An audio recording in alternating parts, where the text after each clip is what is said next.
中国海警船由国西来东沙海峡扰乱啊，互咱的海巡甲强制驱离。另外，针对在野一直咧阻挡的1.25条国防预算，国安会主委黄定元是强调讲，这项预算是经过台美做伙规划的，敢若用伫咧军事方面，绝对袂用伫咧别位。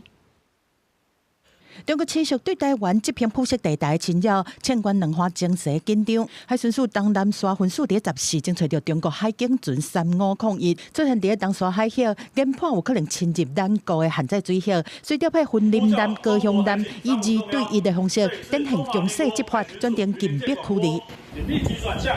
尽速离开我方水域，否则我船将依法采取必要行动。 海巡指出讲，无排除中国的海警船试图改变侵扰的频率，来测试咱方伫东沙海峡的干警和应对能力。另外，国防部16发布掌握中国军机34架次，内面18架次是超过海峡中线入去北部、中部、西南和东部空域，佮有中国军舰11架和公务船1架绕台。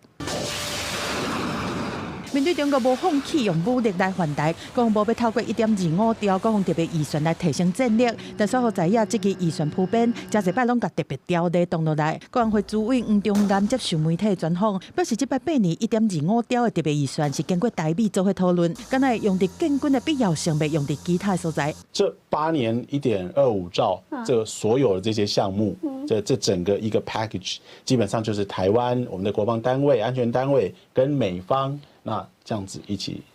去规划，现在这些让国防强化延迟的结果，那绝对是中国最想看到的。针对咱国爱采购对一寡武器的项目，黄忠元表示讲，若是国会当通过特别条例立法入去到预算案，会表示所有需要的武器，相信经过沟通，在也未继续来抵制。但是哪位说无得个插，赶快要求总统赖清德爱先来做国情报告。